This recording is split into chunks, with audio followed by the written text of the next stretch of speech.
In a student-centered learning environment, it's important that students are responsible for their own learning, and part of that is being able for students to identify what they know and what they don't know. So in the beginning of every unit of study, or however your classroom is set up, it's important that you give a pre-assessment to identify what students know and what they don't know.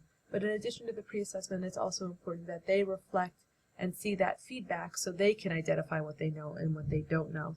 So the examples posted here in this self-paced guide include an example of a pre-assessment used.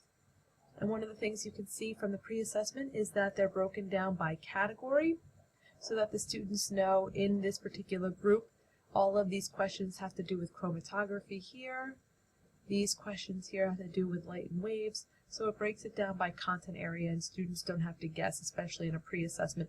If they're not that familiar with the content, they might not know what category the questions fall into. So it's important that you categorize them either based on content or based on a simplified version of the learning outcome.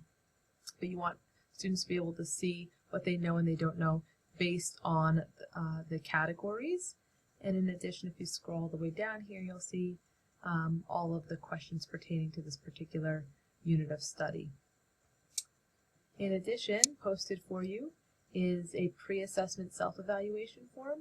In my classroom, all the students, after each pre-assessment, they reflected on the pre-assessment. So they wrote how many they got right out of the total number for each category. I really prefer to do them in groups of 4. That way they can see if they 4 out of 4, they're probably mastery of the content, 3 out of 4 maybe proficient, 2 out of 4 developing, 0 out of 4 at the beginning level for understanding that content. So just because they get 4 out of 4 doesn't mean they're mastery. However, there is an opportunity for students to make notes themselves on a self-evaluation form to say, I just guessed at those questions and I really need to study.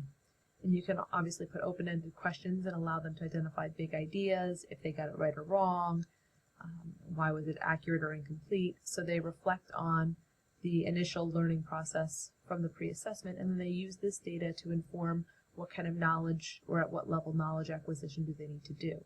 If students are mastery of a particular content area, then they don't need to do as much knowledge acquisition as a student who is not at that same level.